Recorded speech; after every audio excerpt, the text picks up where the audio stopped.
Hey guys, how are we doing? Welcome to the Deep Dive Show, something that we haven't done for quite some time. Of course, I've been a little bit busy with a few things going on at the moment. We've obviously kept up to date with walking boxing and talking boxing and all types of boxing, but tonight, not quite sure what form it'll take.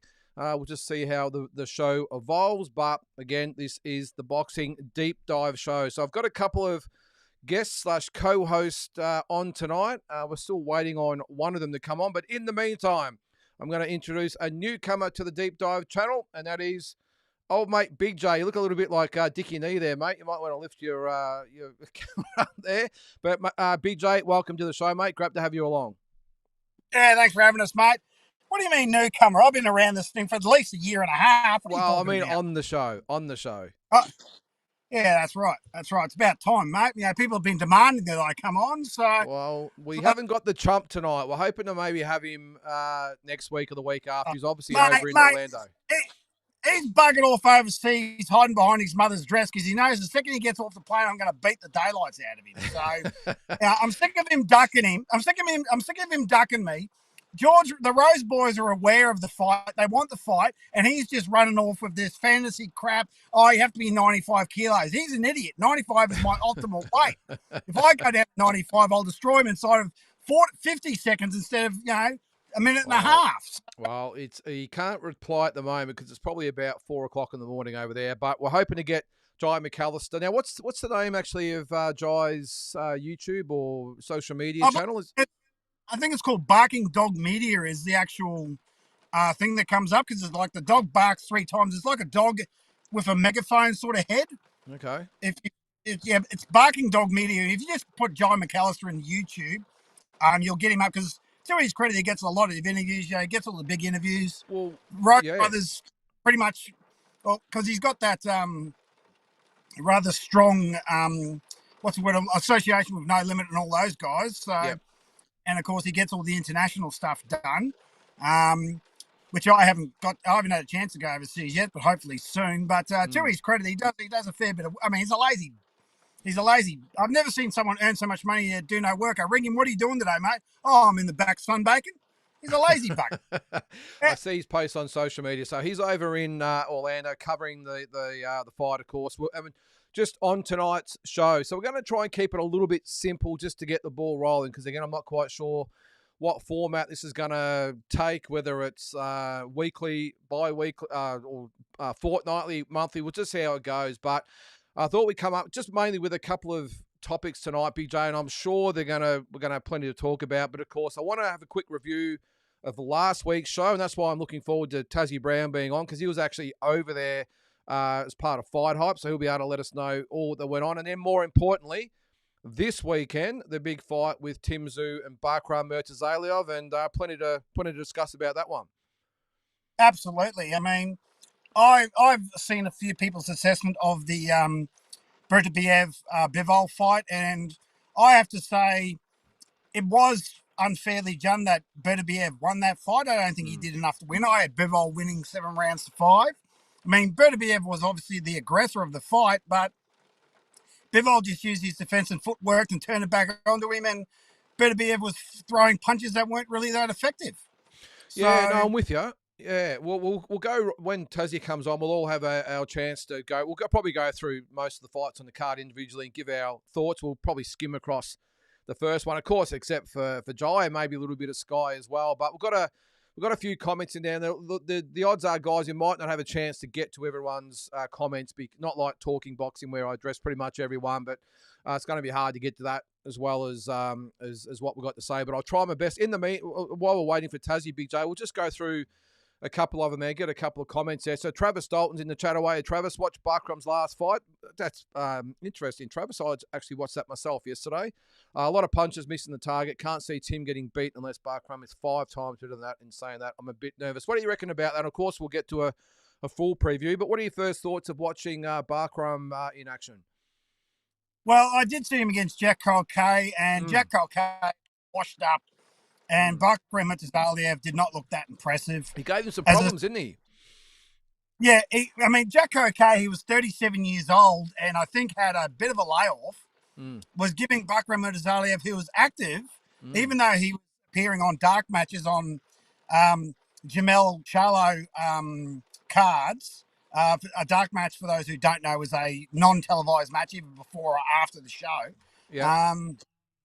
Jack Roquet was giving him all sorts of problems. I mean, Jack Roquet, as I said, a 37-year-old washed-up fighter, and Bakhram barely got over him. So, I mean, my opinion on Tim is that I think that, and I said this earlier today in the video I shot with T Street, I think it'll be 9-10 round stoppage.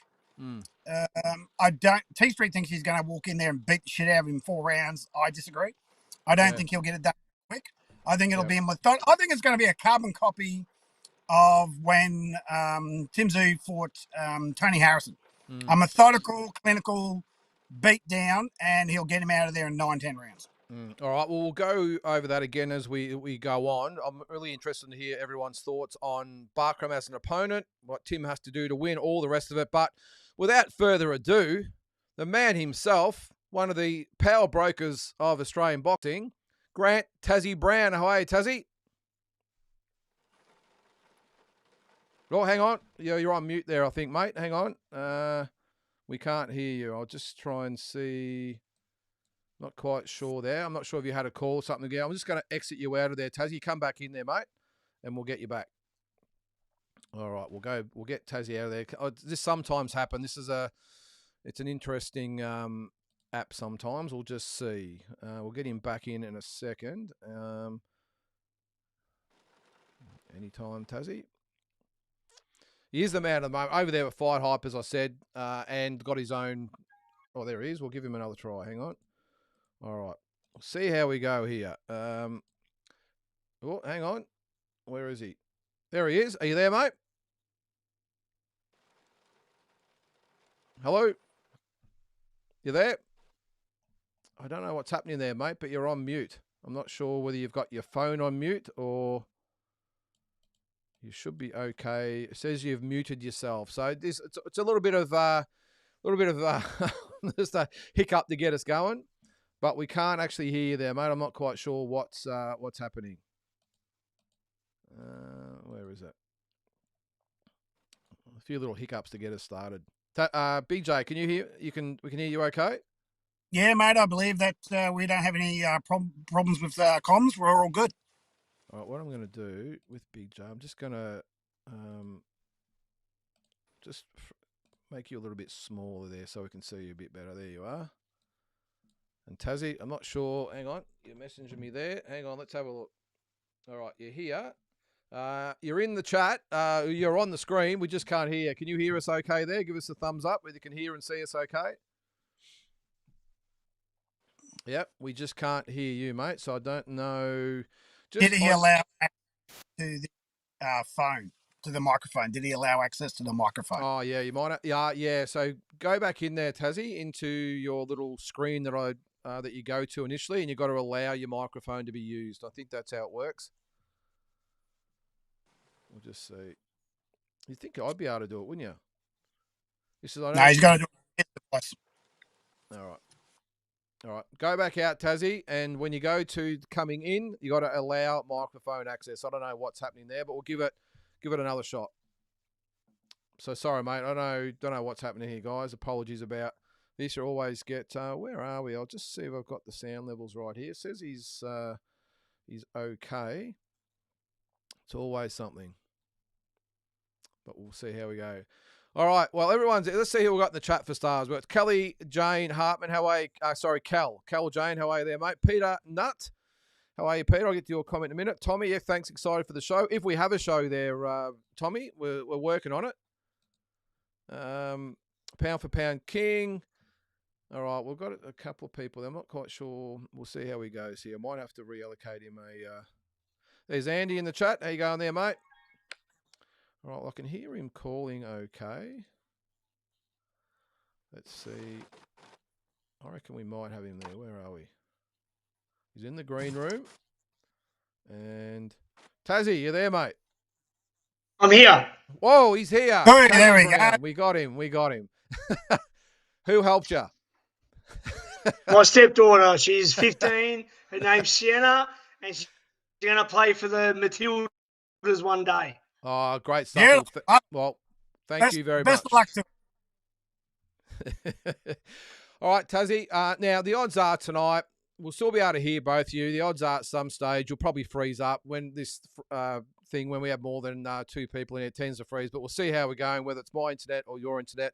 Sometimes happen. But Tazzy, obviously from the Ringside Seat with Tazzy podcast, and of course with Fight Hype as well. And as I said before, old mate Big J from the T Street Controversy. We've had a bit of a chat to old mate already, Tazzy. First off the mark, we want to talk about last week's big show in Saudi Arabia. You had boots on the ground in Riyadh. The floor is yours, mate. Tell us about your experiences. Take as much time as you want.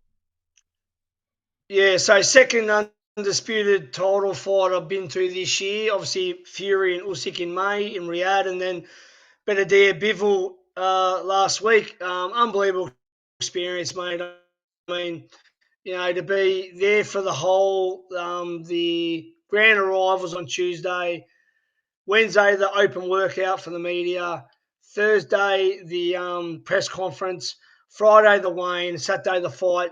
To be there working for Fight Hype with full press credentials, unbelievable, mate. I was sitting with Teddy Atlas, Eddie Hearn, and Frank Warren. I was, interviewing Amir Khan, Eddie Hearn, Spencer Brown, you name it, the who's who, so, and I got to be at the fight ringside, and then obviously afterwards got to, I asked the first question both for Beterbiev and Bivol in the after fight presser. So there you go. Look, another great experience, mate. I finished up holding pads at Dennis McCann, Fitch World Champion, Commonwealth and British Super Bantamweight champions on the Fury undercard.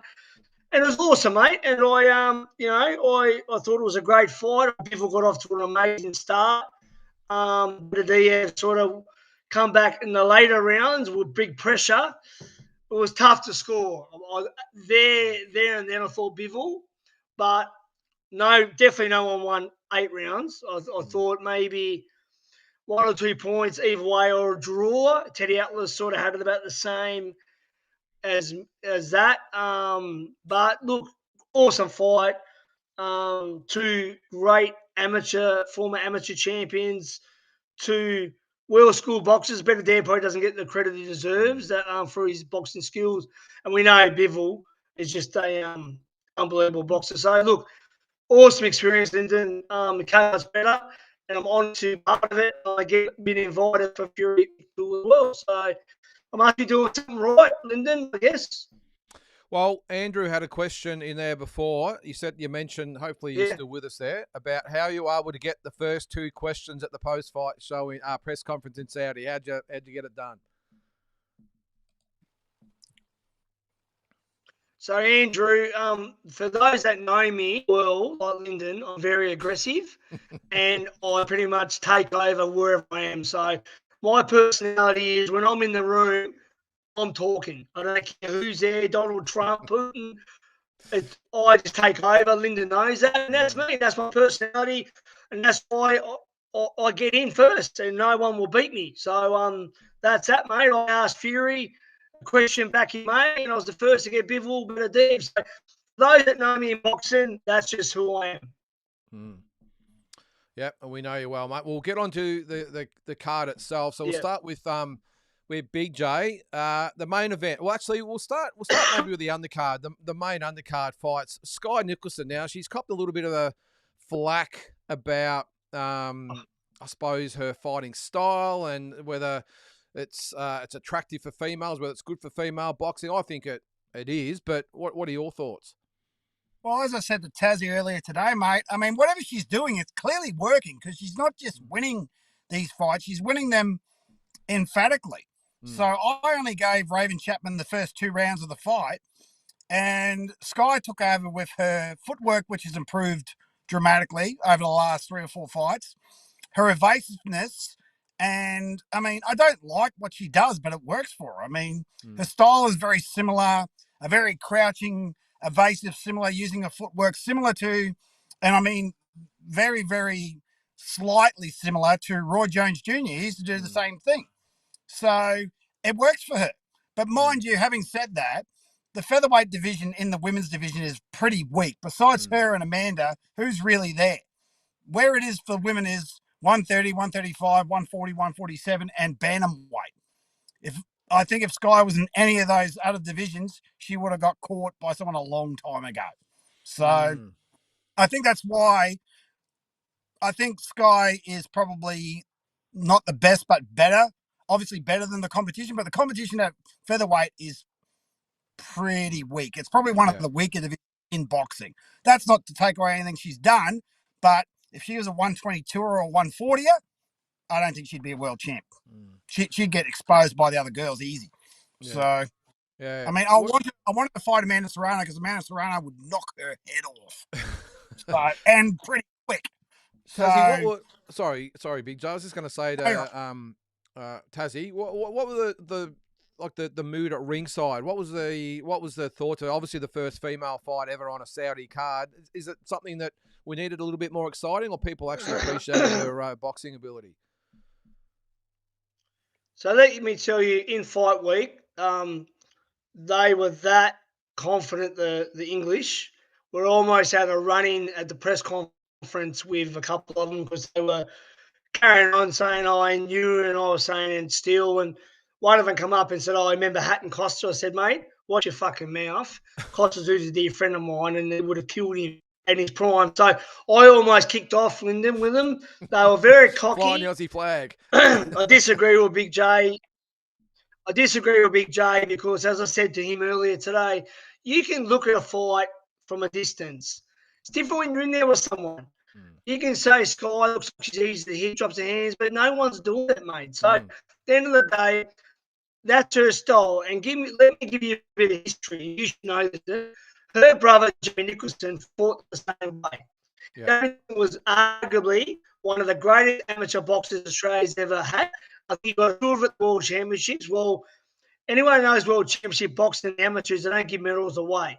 He was unbelievable. He was the 92 Olympian, and he was at Silky, Southpaw, everything. Check hook. Unfortunately, lost his life with his brother in a car, and Sky was in her mum's tummy. She never met her brothers, which it's a great story.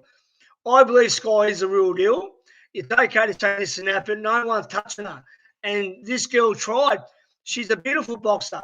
I'm not into Gatti Ward fights all the time. I'm into boxing like Pernod Whitaker and people like that, Floyd Mayweather. So I don't call fights boring. She boxed her ears off. She made the English crowd they shut their mouths.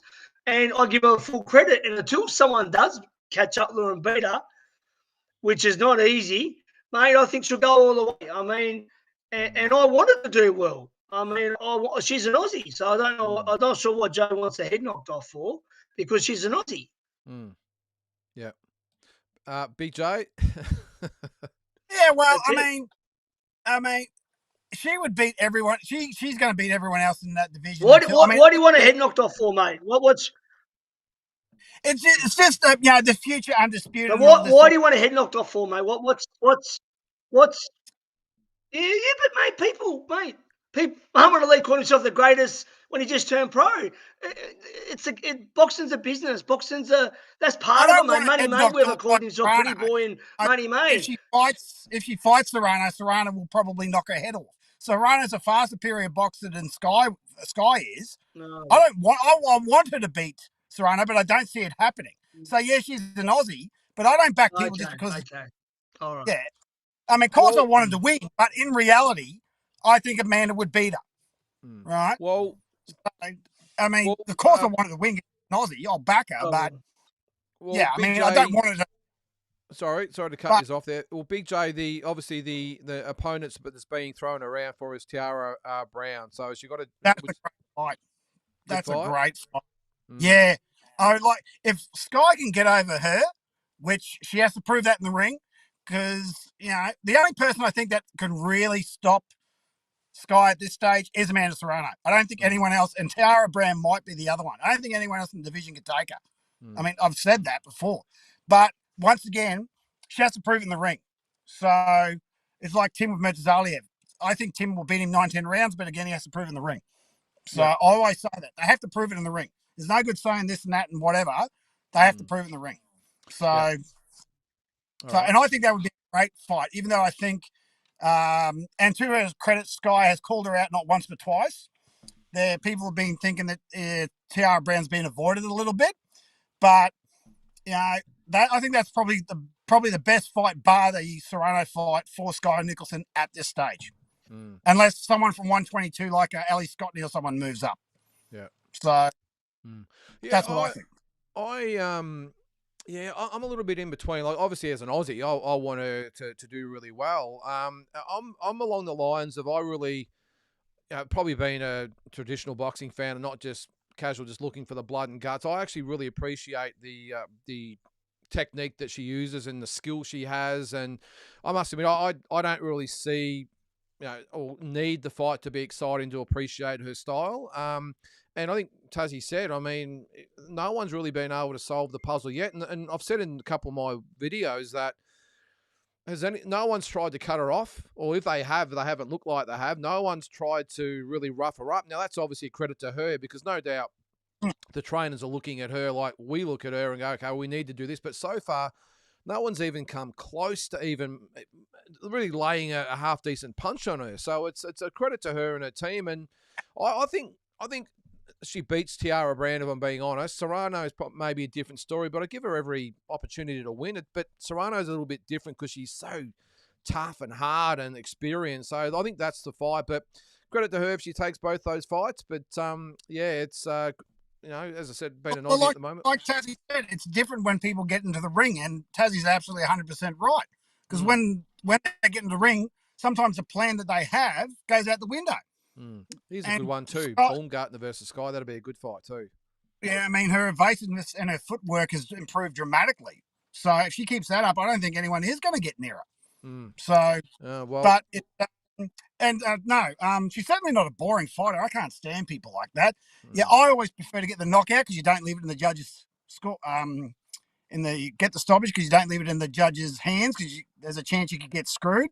But whatever she's doing, it's working. We all agree on that. And if she keeps on doing what she's doing, she's just going to go on and, keep going from strength to strength. So, all right, well, more to play out in that. Hopefully she gets that fight. Tszyu, let's move on to the next Aussie on the card, Jai Opetaia. I mean, could he have been any more impressive?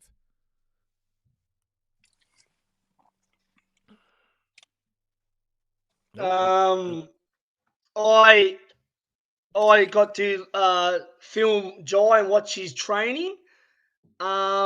Mate, unbelievable. So happy he's back with his dad, Tap. He looked amazing. The plan going in was body shots because they were working on it.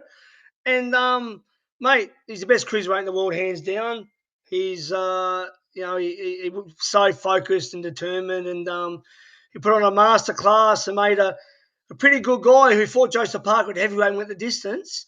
Made him look second rate. I mean, that's just him, mate. Like, Jai Opetaia is a real deal. I've watched him since he was 10 years old. I know his family well, tapping his grandfather, Billy Opetaia. Watching him train at the Tyson gym in Riyadh was unbelievable. Great. Mick Francis needs a big shout out. Mick Francis as a manager. You've done an amazing job with him. Tasman Fighters. Mick's a lovely guy. For those that don't know him, goes under the radar. He's not fanfare, but Mick Francis is one of the best hard-working managers, and it's a credit to see what he's done with Jai, and obviously with Justice 20 years old down the track, Connor Wallace, and also, mate, he just signed. He's ready, we know, but now he's with Spencer Brown as well, and Spencer Brown is the man of all of them. Forget Ryan, forget Eddie Hearn. Spencer Brown is the man. He's the reason why there is a deal with the Saudis. It's not anyone else but Spencer Brown. He's a good friend of mine. He's the man of the moment. And now Mick Francis has done a deal, so he's part of Jai's career well. Jai will only get better and better. Look out, all cruiserweights and future heavyweights. Opetaia is a future pound for pound overall, not Australia, overall top 5 when he just keeps getting up the more straps to top 5 pound for pound in the world. Well said. Well, I think we can all hear you okay there, mate. Your internet's playing up a little bit there. It's sort of in and out, but we sort of get what you're saying. BJ, on to you. I mean, geez, like Tuzzy said, Jack Massey had gone the distance with Joseph Parker and did not even get close to winning a round. And obviously, well, according to the boxing media here in Australia, it was an absolutely devastating KO. Of course, if you watched the fight, you would see that it was actually thrown in. The towel was thrown in by the corner. But first of all, what do you think of their performance? And secondly, do you think it was a good stoppage by the corner? Yep, I agree with everything Tazzy said. I think it was a good stoppage. It was a epic performance by Jai. Couldn't have done any better. And I have no doubt in my mind he will be the undisputed cruiserweight champion of the world. And when the heavyweights such as Usyk and Fury and Parker and Zhali Zhang and all those other guys who are in their late 30s and 40s retire, Jai, even though I have a problem with Jai going to heavyweight, I just have a reason. Like, Tazzy, you know him, you obviously know him, I've never met him, but do you think his frame would be able to handle another 20, 30 pounds? I think it would actually slow him down. I think we've still got Tazzy there. Mate, I think, yeah, you got me? Yep. You got me, Yeah, Lyndon? mate. Yeah, mate, all good. Yep. Hear me? You got, yeah. Yep. No, I think he can handle it. I mean, many guys have done it before from cruiserweight to heavyweight. I think he would with the right, strength. I don't think, I definitely think he can, 100%. How old is he now? Pushing 30? How old is he now? He'd be only 29, I think. I think he's 29, yeah. Okay, so pushing 30. Yeah, I have no doubt to take over the cruiserweight division.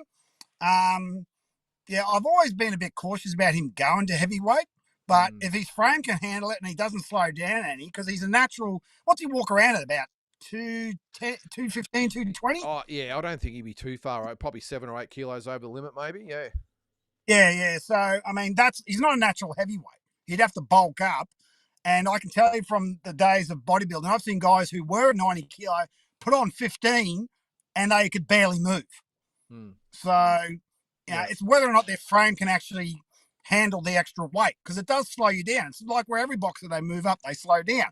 And you've also got to think about, does his speed work, does his power go up, and does his punch resistance go up? That's the other thing. Okay, yeah, he's getting hit by cruiserweights at the moment. He's not getting hit by heavyweights. So I look at all things a boxer moves up, because point in case, when Brock Jarvis went to 140, look what happened there. Yeah, ran into a pretty good fighter though, didn't he? But yeah, I'm a little bit with Jai. Look, I don't. Well, just judging by his frame last week, I think who was it that said there about the fitness guy? I think it was Peter here said about the fitness guy. I've never seen him look better and in better physical condition. He was cut, ripped. He looked strong. He looked healthy. And I think he can handle the weight, no problems, if he doesn't put on too much. So what does he fight at? 200. So I think if he fought at about 210, maybe 212 or something, or 15, whatever it might be, I think he could carry the weight really well. If he blew out to, say, 220, 225, it might be a bit different. But this is a guy like Usyk and Spinks and all Holyfield before him. This guy, if he carries the weight, okay, I got no doubt that he could win the heavyweight title. At least Michael Moore, yeah, another good example. Well, so I'll cut in there, Lyndon. Yeah, mate. Michael Moore done it for light heavyweight. Michael Moore done it for light heavyweight. And Spinks did too, yeah. You know what I mean? So did Roy Jones. And Spinks and Roy Jones. Yeah, Roy Jones was 88 kilos when he beat John Louise for that WBA. He didn't even weigh in a cruiser. It was 88 kilos when he beat John Louise. So how big was John in that fight? Anyone remember? Yeah, he was pretty big. Nah. Yeah, I don't know. I just think he's just going to get better and better. I like the fact he's trying to stay active as well and busy and I think, Tazzy, you said it before about Nick Francis. I'm with you as far as that goes in that. And yeah, I think he's very underrated on the influence he has on boxing in this country. And it's all, I know he actually recently won his lawsuit with Jai, of course, over Dean Lonigan as well. So I just think with everything going the way it's going at the moment, I think you'll see Jai maybe. It depends on whether he can unify the title pretty soon and whether the other champions want to fight him. But I would give him maybe 12 months tops. And if that doesn't work, he'll be at heavyweight. But just an unbelievable performance and speed, power, footwork, you name it, he's got it all. So, and I think, yeah, he is the complete package. Just on the rest of the card, just quickly, actually, we've got to get to the main event, yeah. But just quickly, Tszyu on the undercard. What do you think of firstly Chris Eubank, Wardley with a knockout over Clark, and the antics of Ben Whittaker? I met both guys, and I heard the first one. Even the first one was a ripper. Mate, Ward is a dangerous guy for any heavyweight. Ben Whittaker, nice guy. I had a bit to do with him. The next big thing, I think that's going to hurt him bad, that whole result. And I think he needs to rematch ASAP, because that did go down too well with fans. And I believe, of course, his image is controversial and flamboyant. That did not end well for him. So I think that was a big upset the way the fight ended, even though he didn't lose. But it didn't help his legacy at all. What was the other fight? Chris Eubank. Yeah. Done what I thought he'd. I don't think the Polish guy would really do much. And then Conor Ben, who I was sitting pretty much next to, jumped in the ring and put it on him, mate. So I did interview Ben afterwards, actually, for fight.com we'll work for. He's coming on my podcast soon, too, which is Ringside Entertainment. Check me out, guys. Anyway, Conor Ben put it on him. That was here, and going to be a good one. There's a lot of difference between him and Eubank. I think that's just so big because of their father, fights and bad blood. Going to be interesting, mate. So look, down the card was pretty good. The next one for Fury is even better. Yeah, I'm just laughing here because D Style's on there. He says you've got the Taco Bell Wi-Fi there. His D Style. I'm assuming it's not real good at Taco Bell, and we do have Taco Bell D Style, but only in very select places. I think it's not on every corner like a Macca's. Big J, what did you think? Eubank, Wardley, and Whittaker. Well, mate, I'm not really going to comment on any of those because I didn't see it. I didn't watch those fights. I only saw a snippet of what happened in between the ring between Chris Eubank Jr. and Conor Ben, which was obviously a setup. Old mate throwing himself out of the ring. Shades of Montana Love, Stevie Spark. I can't make comment because I didn't see it. So I've only seen snippets of what happened afterwards. So, I didn't see what fully went on. So I'll say nothing. No comment. I'll say something then. All right. I thought that, pretty hard to make anything of Wardley and Clark. What a knockout by Wardley. It was a fantastic effort, considering the first fight was a really close draw. So you can't put a more of an exclamation on it, a mark than what he did. Eubank Jr. wasn't overly impressive. I think it was an impressive performance, but I still don't think he looked that impressive himself, if that makes sense. I'm not quite sure. Yeah, they're talking about fights with Conor Ben or Canelo, whatever it might be. I don't know. I just think he's always had something missing, Chris Eubank, and I'm not sure whether he has what it takes at the level.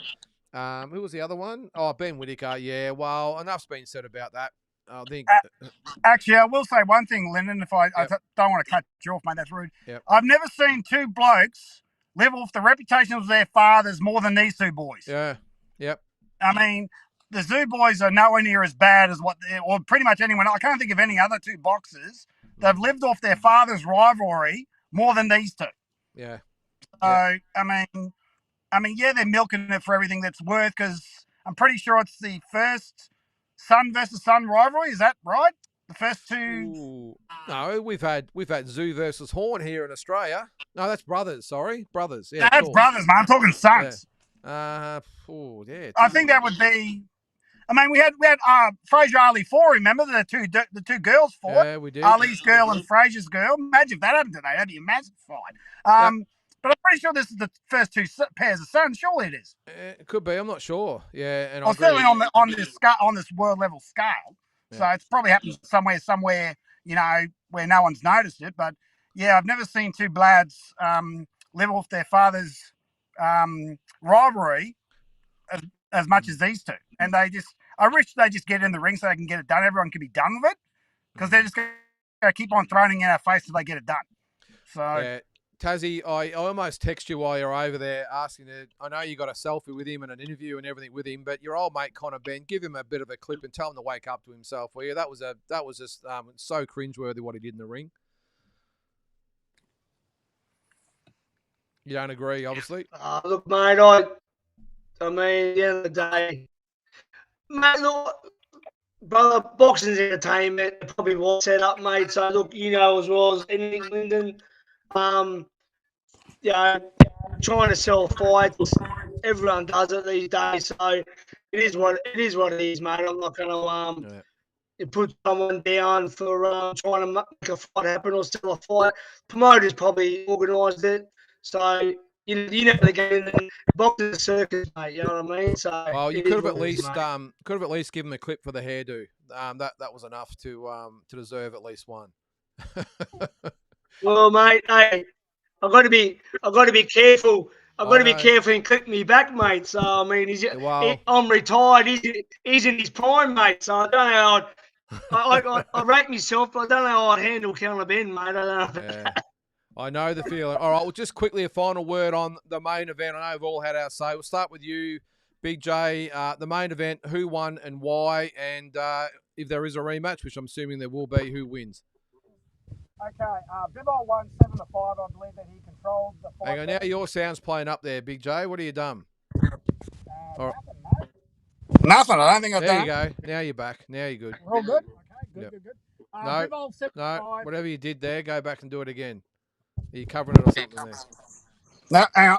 There we go. How's that? Is that better? That's better. Oh, sorry. I must have had my thumb over the speaker. Sorry. All right. Yeah, anyway, right. Bivol 7-5. I believe that he controlled the ring better. He controlled the pace of it. Even though Bivol kept coming at him, there were a lot of ineffective punches, if that makes sense. Yep. I feel that Bivol just won more rounds. I know Beterbiev come back in the later in the fight, but I thought by then Bivol pretty much already had it done. And if they go for a rematch, I'm going Bivol again. I think he'll win. And probably win more emphatically this time, because Beterbiev is pushing 40, and those injuries will catch up with him eventually if they haven't already. So Bivol for the win and the rematch. Yeah, Tazzy, I know you had your say at the start of the show there, but I don't know. I think Bivol look. I actually thought Bivol did enough to win anyway. And I think if he just tweaks maybe a couple of things, I think he can actually get the job done. Because I don't know. I know a lot of people think I'm wrong. A lot of people think I'm right. But I just thought Bivol boxed beautifully. I just thought Beterbiev's really struggled, in my opinion, to get out of sort of second gear. Didn't really land a lot of note. I mean, it was a close fight, but I think Dmitry Bivol won the fight. But either way, all that aside, great fight to have. And I think if Bivol makes a couple of adjustments, he wins the rematch. What about you, Tazzy, just quickly? Yeah, I thought Bivol, it's probably 7-5, or a draw. But I think Bivol won the fight. Just, he did come on late, Beterbiev, but yeah, and rematch, yeah, interesting. Won't give a pick about the rematch yet, but the judge that gave it 8 rounds to 4 needs to be disbarred, because no way anyone won 8 rounds. Definitely not. But yeah, 7-5 Bivol. But it was a great fight. Both fights have been great, Fury and Usyk as well. And obviously, Your Excellency Turki Al-Sheh is doing good things in the sport. But yeah, I did have Bivol winning. But that's boxing. I wouldn't call it a robbery, because I've seen a lot worse than that. But Bivol, I thought, won it. Yeah. Yeah. All right. Well, let's get on to the fight this weekend. I think we've all had our say. I'm sure there's lots of YouTubers and everything on there that are sort of all giving their opinion. And that was just quickly. Let's get on to this week's main event for the IBF 154-pound title. Tim Tszyu versus Bakhram Murtazaliev. Tazzy, we'll start with you. You're obviously close to Tim over there, and I know you've had a bit of a chat with Tim as well. How's he feeling, and what are your thoughts on this week's fight? Spoke to Tim yesterday. I'm very close to Tim. Love the family. Love his dad, his mother, and his brother, and his grandfather, and Glenn Jennings. Yeah, look, Tim's ready. Tim's ready to go. He's had, I don't know how long, 8 to 10 weeks over in Vegas, mate. I think he's going to move there as well. He is ready to rock. This guy is no joke. This guy is a Russian Chechen, the same as Beterbiev. This guy is strong, and this guy is confident, but I think, yeah, Tim beats him. I think Tim will win the unanimous decision. I don't think he stops him. I think he beats him on unanimous points. And I'm just so proud of Tim, the way that he's back in the position that he deserves. I think he's the best, at 154. I think he can beat them all. I think he's willing to get better and better and better. And the fact that he wants to fight all the time, he even said if he doesn't get injured, he'll fight in December back in Australia. Tim is a throwback to the old fighters. His dad there for the first time since his debut, which I think he needs him this time as well. Great camp. He's ready to go. Tim Tszyu versus unanimous points and new IBF super welterweight champion of the world from Australia, Tim Tszyu. Well, all right. So well said there. Let's go to you, Big J. Who wins and why? Oh, Tim obviously wins. I'm going to go 9 to 10 round stoppage. I've been saying that the entire time.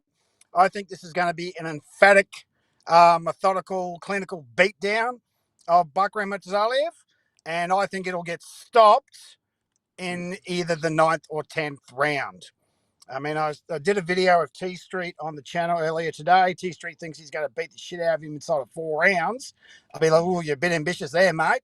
But, being the fact that he struggled against Jack Kukai, right? And Jack Kukai was obviously an older fighter on his way out. And Tim's right in the thick of his prime. I think 9 to 10 rounds. I really think not, because I think Tim needs to make, everyone will agree, he needs to make an emphatic statement to put the rest of the division on notice that what happened was just a free cut. And if it wasn't for that cut, he would have beat the shit out of Fendora inside of 6 rounds. I think pretty much everyone knows that. So, but yeah, I'm saying 9 to 10 rounds. All right, stoppage. Knockout, stoppage, referee stops the fight. I'm going ref stoppage. I think the ref will just say it'll be very, very similar to the Tony Harrison fight, where it'll just be a combination of punches. The ref will just say, yeah, nah, I need to stop this kid from beating the daylights out of this guy. That's the way I see it going. Tazzy, do you think, speaking to Tim, is there any effects from that fight with Fandora? Is there anything that's in his mind? Do you think, is there anything that we might have to worry about mentally from Tim? No, Tim's one of the strongest people I've ever known mentally. The way he conducts himself, he prepares, mate. That's in the past. He is that hungry to win another title and show everyone or remind everyone that he's in the mix. He's in there with Crawford. He's in there with Ortiz. He's in there with Spence. And I just believe that when he wins on the weekend, in a tough fight, I'm not saying walkover, then, mate, the world's his oyster, back to where he was before the Fandora fight, and he will get that big marquee fight against Crawford. I think Crawford more than Spence. I think Crawford's waiting to see, and then they'll try and unify. I really believe that. I met Majimov the other day at the fights and at the airport. Beautiful guy, gentleman. He was just in domestic as well. I mean, he wasn't no business class, stuff like that. Just a gentleman of a guy. We spoke about Tim. I told him I'm very close to him. He respected that. He's in the mix as well. But yeah, look, I think to answer your question, Lyndon, that's in the past, mate. Tim's got no worries at all.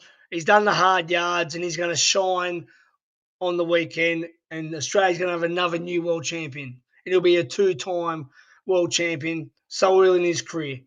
Mm. Well, my views on the fight. Look, I think Tim wins the fight. I've seen a little bit of Murtazaliev in the past, and I actually went back and watched his fight with Cole K yesterday, I think it was, or the day before. And I just wanted to sort of get a picture in my head because I thought, just initially, I thought this guy has the ability. He's got the height, the reach. He likes to punch. He's tough. He's hard.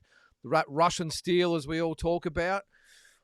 And I thought he would give Tim a really, really, really tough fight. Now, after watching him against Cole K, and if you saw that fight, you've seen that Cole K definitely had him gone numerous times. Or not gone, but, on the back foot and getting rocked and getting hit. I think that watching that again, I just got a feeling that Murtazaliev is going to have probably a competitive 4 or 5 rounds. I think he comes out hard. He likes to throw punches, big, strong. I just cannot see him after about 5 rounds being able to go with Tim. And I think if Tim's nice and smart early, good defense, nice and sharp. We all know Tim's IQ is off the charts. I just think that Murtazaliev is very, very limited. I was watching him, even with his left hook, he doesn't sort of throw his hook properly. It's like he doesn't sort of bend the arm a lot. He's just a really sort of uncoordinated fighter. Not to say that that's not going to be, to his detriment in the fight, but I just think that I think he'll come out hard. I think he'll give Tim a few problems early, and I just think once the heat goes out of the fight, once the sting goes out of the fight, I can just see Tim absolutely picking him apart. And I think maybe I don't think he stops him unless maybe the referee has a bit of a mercy stoppage. But I think it's going to be a tough 12-rounder. But Tim wins 9 rounds to 3, if not 10 rounds to 2, and puts on a bit of a clinic and probably reminds everyone just how talented he is and how good he is. And all of a sudden he gets that belt wrapped around his waist. And we're talking Crawford, we're talking Fundora, we're talking Spence. Tazzy, are we talking Canelo? That's been in the news this week. Is that on the charts at some stage?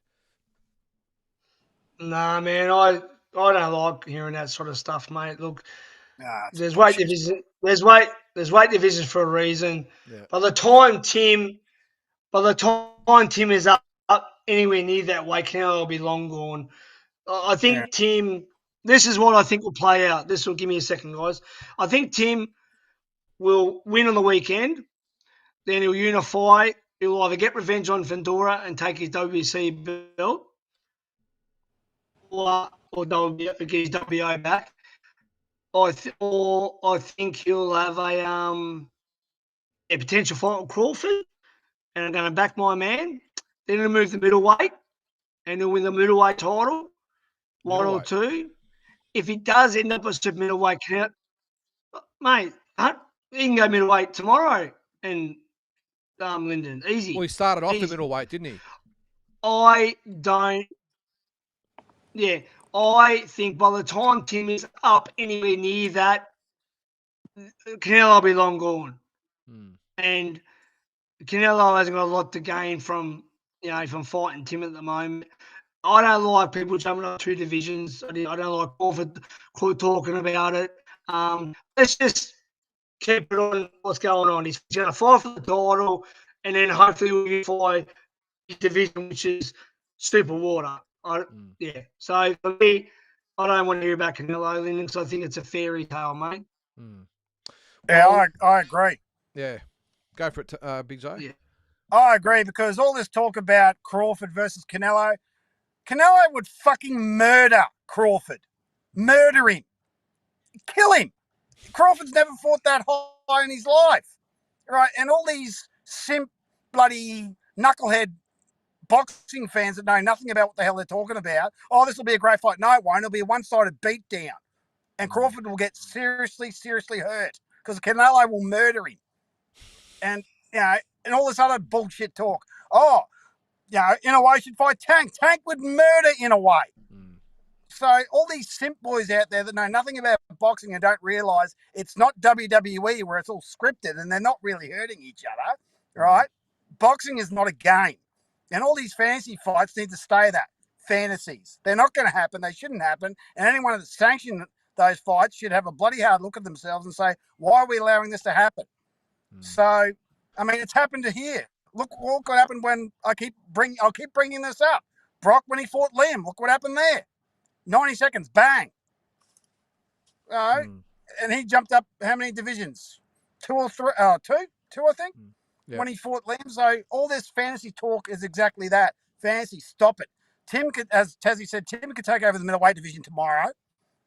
I mean, we saw Janibek, what he has to offer against Andrei Mikhailovich the other day. And, good on Mikhailovich for putting in such a gutsy effort. Lasting 9 rounds. Good on him. Tim would probably give Janibek a good run, probably even beat him. And as I said to Matt Rose the other day when I was in Sydney, the middleweight division is ripe for the plucking. And the first one to get in there will take over. So the first person that moves up from 154, who's a real stable at 154, has every opportunity to take over that division because it's just so weak at the moment. So, yeah, that's my thoughts. But no, I'm sick and tired of all this. And I heard the other day, me and Tszyu were talking about that Crawford's possibly going to fight McGregor. I did see that too. Yeah. I mean, we were talking about it on the video. He's going to fight him once in the boxing ring and once in the UFC. I mean, McGregor will kick his head off in UFC if he doesn't choke him out first. So, because Tszyu has his theory, that's why he let Fandora fight Spence, because he's chasing other avenues, which I didn't think about. So that's because that fight was supposed to happen. The WBO ordered Crawford and Fandora to get a deal done. They asked for a 10-day extension, and then Crawford said, "No, let him go fight Spence. I'm going to pursue other avenues." I'm like, what other avenues are there to pursue? So maybe this McGregor thing might happen. Who knows? Crawford's just after, at the moment, Crawford's thinking, I'm out of here soon. He just wants the biggest paydays. So that's all. That's 100%. So that's why Crawford doesn't have to prove anything. He's already been a 3 or 4 division champion. He's been undisputed at 2. Undisputed at 2. But I think he just wants the big bag now, the money. So Canelo or Conor, I think in the ring it would be. He's just after the money now. He's not interested in guys that are. Fandora wouldn't be a big fight for him. Nah. And I don't think, no disrespect, a lot of the guys at 154, for what he wants. He wants like 20 mil or something. He wants big paydays. And I don't think anyone in that division can give him that money that he wants. You know what I mean? He wants ridiculous money. So, yeah, that's my opinion on Crawford. Yeah. To be fair, he's pretty much earned it because Crawford's one of those fighters that's never had a really big payday. Yet, with his record, 40-0, 2-time undisputed, I think he deserves a massive payday. So, I think it would tank his legacy. I mean, I want to hear your guys' opinion on that. But as I said, I think Mick Rafa said it to me once. If it makes dollars, it makes sense. So, I mean, if he wants the money, bugger it. Why not? Cash out, go home, and live a carefree life. I mean, I did the same thing if I was in his position, and every other bugger would too. Yeah. So. Well, yeah. All right. Well, we'll continue on with that. I've just there's a comment by Cal. It's probably we haven't actually done this. Come on, well, let's talk about Tim, his stats, etc. Please, weight difference, etc. Oh, I've got a couple of stats here for you, Cal. I'm going to run through them just for those that want to know. So, all right, age. Murtazaliev is 31 years old. Tim Tszyu is 29 years old. Murtazaliev hasn't got a nickname. Tim is the soul taker, of course. But Murtazaliev, height, 6 foot. Murtazaliev, 5'8" is Tim Tszyu. I would have thought he would have been a little bit taller than that, than 5'8". He's 5'9". Sure, he's 5'9". 5'9", if not 5'10". Reach, 72 inches for Murtazaliev, 70 inches for Tim Tszyu. Record, 22-0 is Murtazaliev, 24-1 is Tim Tszyu. Last fights, Murtazaliev with a stoppage over Jack Colkay to win that belt. And we all know, of course, Tim lost his fight with Sebastian Fandora back in late March. So that is the stats there. The odds, if you want to know the odds, I don't even know what this means, but Murtazaliev is plus 400 and Tszyu is minus 600. Big J, what the hell does that mean? Well, that means that Tim is the favourite and Murtazaliev is paying 400. Oh, God, what's that mean? Like 7 or 8 to 1? Is that? I know, Tassie, do you know? I stay clear of gambling. I only gamble with my life, never my money. So, yeah, I think he's about a 7 to 8 underdog, Murtazaliev, and Tim's, I think a 3 to 1 favourite, 2 to 1 favourite, something like that. I don't know. I'll stay away from that sort of stuff. Let me tell you. Let me tell you something for our viewers. When me and Hoskins are in Vegas together, we're the most boring people ever. We don't drink, gamble. We both have partners, not running around in nightclubs. Isn't that true, Lyndon? So it is. We don't gamble, and it's all boxing and back to the hotel room. Isn't that true, Lyndon? 100%. So if you are looking to come on a boxing deep dive tour down the track, don't expect late nights and partying, gambling and drinking and all that sort of stuff. Because hey, I don't do that. Can I come? Boxing. I don't drink and gamble either. Well, maybe Uncle. Maybe what about Uncle Ron though, Lyndon? He's a bit wild, Uncle Ronnie. He does get a little bit wild, okay. Uncle Ronnie Picken. Yes, he does. Got to keep him in check. All right, before we go, I want to touch on this. Now, Tassie, hang on, just before that.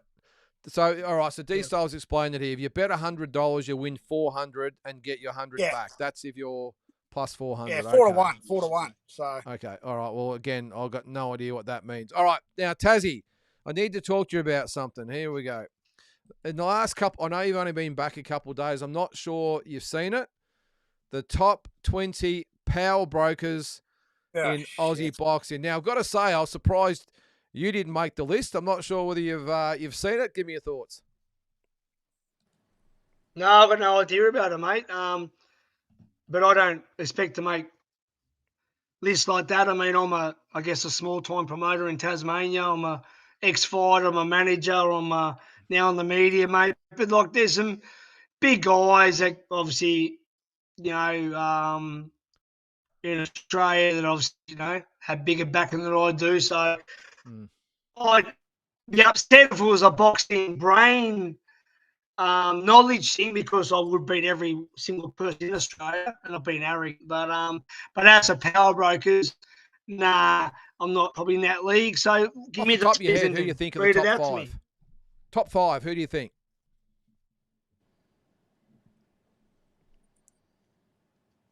Oh, sorry, you hear me there, mate? The Roses. Yep. The Roses. Ange Carlo. Brian Amatruda. Mike Altamura. And Mick Francis. Yeah, okay. Well, Brian Amatruda's a surprising one because he's more of a Melbourne promoter now, but that's cool. It's just who do you think the biggest influence on it? What about you, Big J? I think like you said this morning, whether it was your video this morning, it was this morning because I watched it in the gym. I don't think Tony Tolge and Angela Hyder get enough. Well, that's one of the people I mentioned. Yep. Yeah. Sorry. They pretty much. Tony and Angela. They're huge. Yeah. They pretty much run WA boxing. Mm. They pretty much run WA or Perth boxing. I mean, WA is too big to run one person to run the entire state, but they pretty much run over there. Is there any big guys in South Australia? I don't know of anyone big in South Australia, no. Because, Brian Amatruda obviously runs, Melbourne because he owns the Pavilion from what I've heard. Well, Will Tomlinson's sort of on the up because he's now Will Tomlinson's getting there. Yeah, getting there. But Brian Amatruda's been there for a very long time. He has, yeah. And, he shows a good. I've been to one of them. I had the privilege. So, I can't say anything bad. And, of course, you got Mick Francis and Angela Carl up there in Brisbane. And, of course, you've got the Rose brothers running pretty much Sydney. So I think it's fair to say they run cities more than states. Yeah. But if you want to go to boxing, you have to go in big time boxing. It's Brisbane or Sydney. There's no ifs, buts, and maybes about that. Melbourne and Perth are on a scale down, But even so, if you haven't got one of those guys that we've named, either a manager or a trainer, you're not going to go very far because they're the people that you have to go through to get things done. Simple as that. So, of course, Tassie runs Tassie. Good on you, Tassie. Yeah, exactly. I've got to see a show. Yeah. I've got to see a show, mate. I've got to come down and see one of your shows, mate. So I'll get to one of those shows one of these days. Anytime, mate. Anytime. Yeah, Lyndon's been to a couple. I think I rattled off a few this morning, and I think the main thing, Taz, you obviously didn't see it, but they had. I was going to say I took offence at it, but I was probably more just shaken when they had Ben Damon, a commentator, who was, I think, at number 9, and I was thinking, how, with all due respect to Ben, he's a good guy, but a commentator is one of the most influential people in Australian boxing. I can see that, and I'll explain why. I can see that. Right? Why? How? The commentator makes the fighter, because think of pro wrestling. If it wasn't for JR, Stone Cold and The Rock wouldn't have been as big as they are. The commentator, if they get behind the fighter, right, they make them big because the voice and the presence of what they say gets the crowd's attention, and you want to get behind that person, and that's what Ben does. Yeah. So if you took away JR, there's no Rock, there's no Stone Cold. If you take away Ben Damon, right, because the way he does his work, there's really. You may as well throw. It all works together. You might as well throw. You might as well throw Andy Raymond. Sorry, Tuzzy. Hey, boy, listen. Don't put Peter Bladel in there, or I'll get this fucking show now. No, the media was in there. Now I had a crack at Peter Bedell and Brendan Bradford this morning because I had some more. They had the box rec. They had a story on the box rec top 10. Oh God! And box Tim Tszyu was ranked. Tim Tszyu was ranked behind Sam Goodman. So yeah. Anyway. Actually, I've got a question for you. And let me say something, Lyndon. Oh, hang on. Yep. Go ahead. Go ahead, Tassie. Like I've told you before, Lyndon, on the old Tassie rants, most people know fucking nothing about boxing in Australia or anywhere else. The media are mostly let me speak. The media mostly a fucking joke. Now, Mike Altamura knows more about boxing and has more contacts than pretty much anyone in Australia. He deals with top-rank Eddie Hearn. He just got another world champion the other day.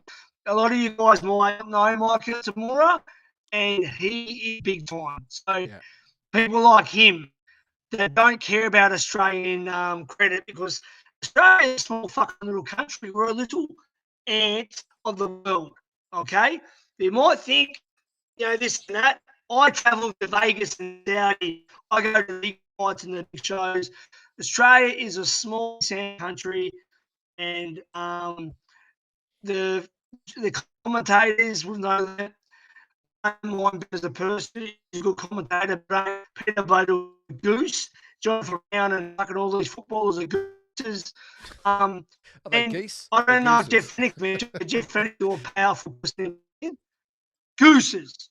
Gooses, not and geese. Jeff Fennick's still a very powerful person in boxing as well. Yeah, he was in there, number 11, I think. Jeff Fennick's been the most powerful person for years. Can you give me the list, Lyndon? Because I don't know. Can you run it down, please? Just quickly, I'm going to quickly run it down. All right, here we go. So I'm going to count down from 20 downwards. I'll do it quickly, then you can have your thoughts. All right, we won't spend too much time. All right, number 20, Will Tomlinson. Number 19, Johnny Lewis. 18, Sky Nicholson. 17, Mike Altamura. 16, the Australian media. 15, Angelo DiCarlo. 14, Peter Matrevsky Jr. 13, Mick Francis. 12, George Kambosos. 11, Jeff Fennick. 10, Liam Paro. 9, Ben Damon. 8, Ben Kilty. 7, Glenn Jennings. 6, Danny Lee, WBO rep. 5, Nikita Tszyu. 4, Jai Opetaia. 3, Steve Crawley, who's the managing director of Fox Sports. Number 2, the Rose Brothers. And number 1, Tim Tszyu. I probably wanted to eliminate boxers straight off the bat. I don't think you should count them as power boxers. That's stupid. What? Why are fighters in there? Yeah. That's stupid. Yeah. Unless I think this whole list is stupid. Like Chock and Green used to. The fighters shouldn't be on that list. So, fighters shouldn't be on the list. I think it's pretty. I don't even know why there is a list. I don't even know why this list is even brought up for. It's a bit of a joke, really. So yeah, let's just move on. What a joke. Yeah, I think Tassie's right. They've totally missed the mark on that. They've totally missed the mark. Yeah. But, I had a look. My probably doesn't make fucking sense. My most influential people, I would think, and I sort of rattled it off today. But I probably had more George Rose. I know it's the Rose brothers, but I sort of had George Rose. But someone said, well, Matt does a lot of things internationally, whereas George is the face of it. So we'll count the Rose brothers. I know Trent does a lot of the matchmaking that as well. So I probably had them at number one. I think. I can't remember who did I have at number two? I think I wrote it down. Hang on a sec.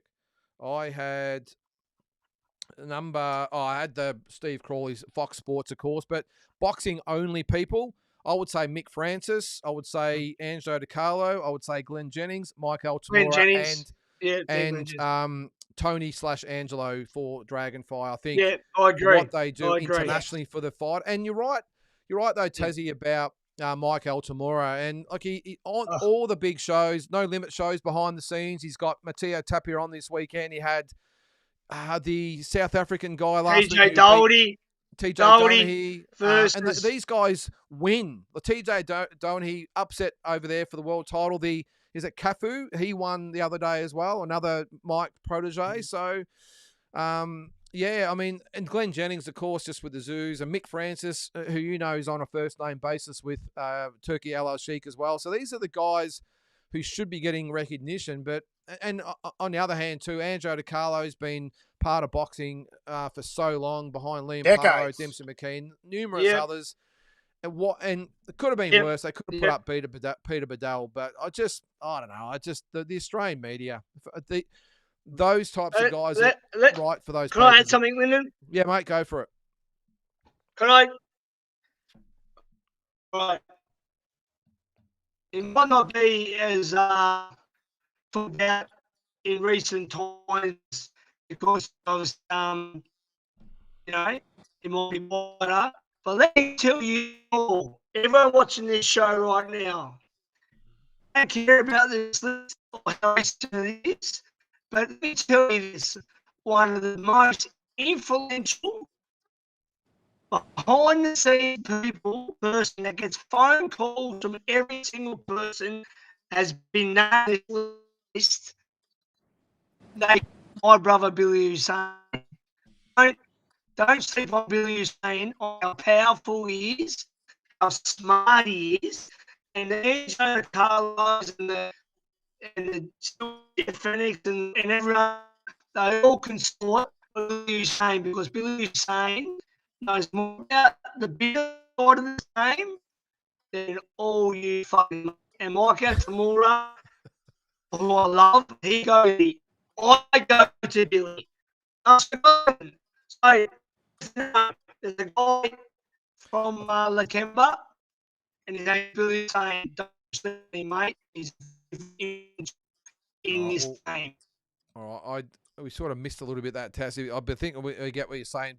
Billy is saying he's done some great things. So last word with you, Big J. What do you think about the list? Do you think it's even worth talking about? Is it just a bit of a laugh? I mean, the media. I mean, it's funny because this coming from Brendan Bradford. I mean, he goes to all the No Limit shows, so he would know where all these people are on the pecking order. I might have a chat to him next time I see him, but tell him to do some research. Yeah, well, you think for a bloke that's been to as many shows as he has, he would know all this, but my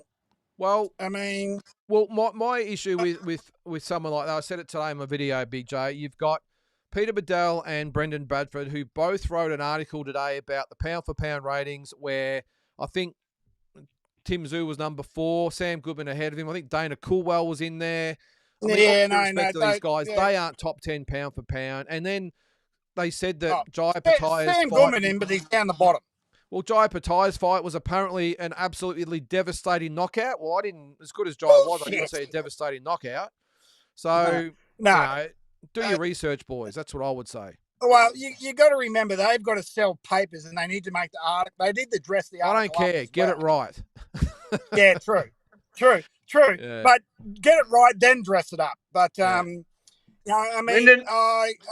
All right. Actually, who would you guys have top 3 pound for pound at the moment? All right, we'll get to that in 1 sec, Big J, because Taszyu just wants the floor quickly. Yeah. So Tim Tszyu sent me a message when I was in Saudi the other day out of the blue. He said, Taszyu, please take Peter Bedell's job. And I said to Tim, you're the man with the connections. Get me on there. You know what I mean? These, like, it goes back to this, Lyndon. If you haven't been a fighter or been punched in the face, how do you really know?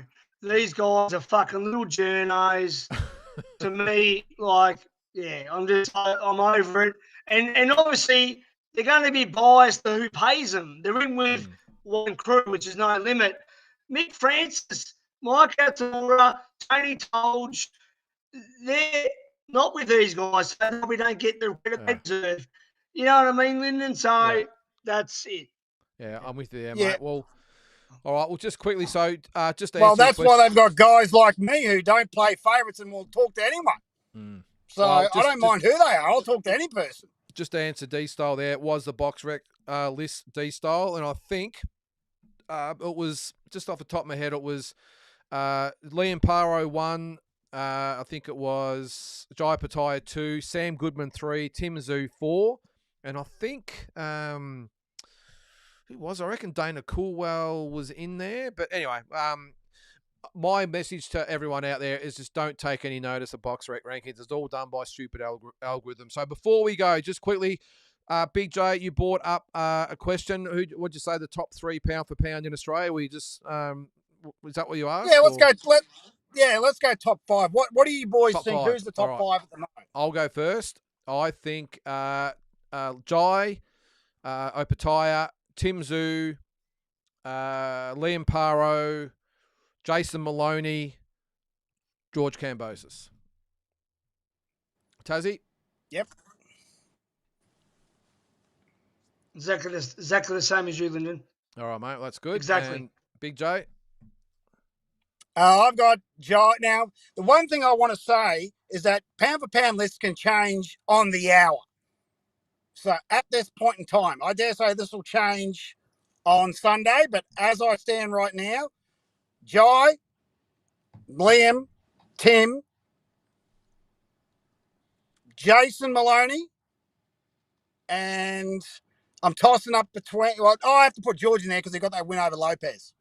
So yeah, that's subject to change every time there's a fight. Yeah, and that'll change on the weekend. If Tim wins, it'll change.